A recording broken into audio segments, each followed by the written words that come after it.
Halo semuanya, apa kabar hari ini? Baik-baik aja? Semoga sehat selalu dan bahagia selalu. Kembali lagi sama saya. Tidak bosan kan mendengar suara saya? Kembali lagi di video ini untuk membahas tentang 3D model atau hal-hal menarik lainnya lah ya. Yang penting bisa untuk menghibur teman-teman dan memberikan hal-hal yang bermanfaat juga untuk teman-teman. Oke. Kita kemarin sudah 2 kali membahas tentang jenis-jenis Nintendo dan membahas dalam tentang Nintendo NES. Kali ini kita akan melanjutkan lagi tentang jenis-jenis Nintendo juga. Oke.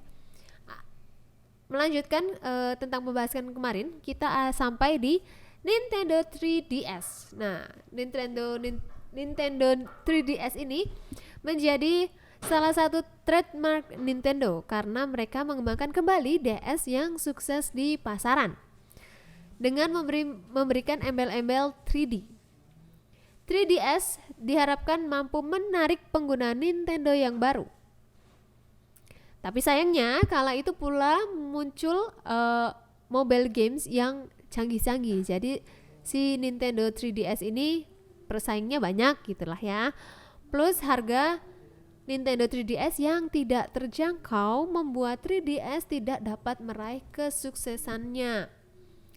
Nah, ini juga menjadi pelajaran bagi para pebisnis di luar sana, memberikan embel-embel baru atau embel-embel yang bermanfaat seperti tentang kesehatan dan memberikan embel-embel yang kita asing, misalnya kayak 3D di zaman itu kan kayak yang lain belum 3D tapi ternyata si DS itu 3D. Itu memang membuat menarik, tapi balik lagi, kalau harganya tidak terjangkau, ya akan jarang orang yang beli gitu loh maksudnya. Apa ya? Maksudnya secanggih apapun, kalau kaliannya itu menjual ke pasaran yang salah, itu tetap nggak akan worth it gitu teman-teman ya. Dan sayang banget kan, seperti si Nintendo 3DS ini udah ada embel-embel 3D, udah menjadi salah satu trademark, udah jadi konsol handheld gitu kan, bentuknya juga bagus kayak handphone, tapi tidak sukses, tidak terjual banyak gitu loh. Dan next kita akan membahas generasi selanjutnya dari Nintendo Wii yang katanya mampu membuat sehat ya. Yang mereka ditujukan untuk orang-orang yang peduli akan kesehatan. Ada generasi selanjutnya namanya Wii U. Aduh, ya ampun namanya. Sejauh ini penjualan Wii U ternyata tidak mencapai 50 juta kopi. Itu dikarenakan game-game di Wii U sendiri tidaklah seinovatif game-game pada konsol sebelumnya, sehingga tidak begitu menarik di pasaran. Nah, palingan game seperti Mario Party yang bisa dimainkan bersama-sama dengan teman-teman atau kerabat lah yang menarik untuk orang-orang yang memiliki Wii U ini. Nah kan, ini belajar lagi dari sini teman-teman ya. Kalian kalau mau buat barang baru atau generasi baru, ya kalian juga harus mempunyai ide-ide baru. Tidak malah mengurangi kesenangan atau kemampuan dari generasi sebelumnya gitu loh. Kayak Wii U ini. Padahal si Wii generasi sebelumnya yang Wii aja itu mereka juga cukup terjual banyak dengan embel-embel kesehatan, walaupun bentuknya kayak nggak jelas gitu, kayak remote TV gitu loh maksudnya. Tapi angka penjualannya bisa mengalahkan Xbox 360 dan PlayStation 3 gitu loh.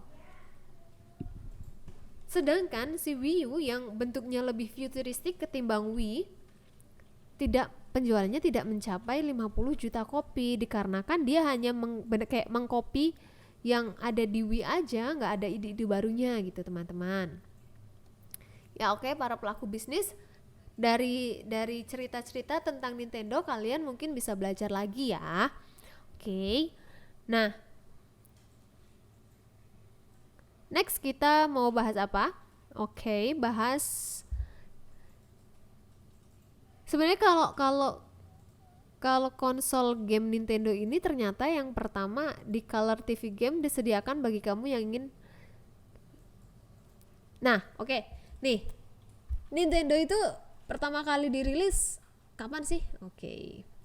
Kita bahas ya. Konsol konsol Color TV Game rilis pada tahun 1977 dan Game and Watch rilis pada tahun 1980. Ternyata di tahun 77 dan 80-an orang juga sudah senang main game. Jadi untuk ibu-ibu yang marahin anak-anaknya, kamu ngegame mulu gitu ya, gak bisa bu. Atau apalagi yang malah marah-marahnya kayak gini, itu loh kayak kakak kamu, itu loh kayak ayah kamu, itu loh kayak om anu kerja kayak gitu. Ternyata dari zaman 77 sampai atau 80 si orang-orang dulu juga sudah ngegame gitu bu. Jangan salahkan, ini prinsipku ya teman-teman, boy is always boy. Jadi cowok itu tetap akan jadi cowok di umur berapapun. Jadi kalau dia senang akan sesuatu, punya hobi ngegame atau hobi utak-utak motor kayak atau apa, mereka akan terus begitu teman-teman. Jangan kalian judge, kamu tuh harusnya gini loh, karena cowok, memang setiap cowok itu aku rasa punya hobi, pun perempuan. Hanya saja kalau perempuan hobinya saat sudah jadi ibu-ibu berkurang karena sibuk ngurusin rumah, ngurusin anak gitu kan. Tapi kalau cowok kan kebanyakan dia bekerja dan ngurus anak juga karena kerjanya dari pagi sampai malam atau sampai sore biasanya. Jadi si anak ini sudah anteng, tidak lihat laparnya gimana karena sudah makan, sudah mandi, biasanya pulang-pulang sudah rapi ya ibu-ibu. Nah, jadi kan si bapak-bapak ini kalau stres di kantor pengennya ngegame, mungkin stres di kantor pengennya ngutek-ngutek motor mungkin ya. Tolong jangan dilarang. Seperti ini. Di tahun 77 dan 80 saja sudah banyak orang yang main game gitu. Oke.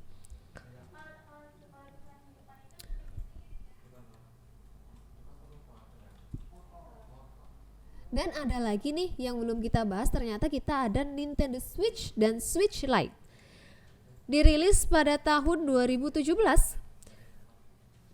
dan terlihat seperti peningkatan dari Wii U, dimana kamu bisa memainkannya secara handheld dan melalui layar televisi melalui kabel HDMI.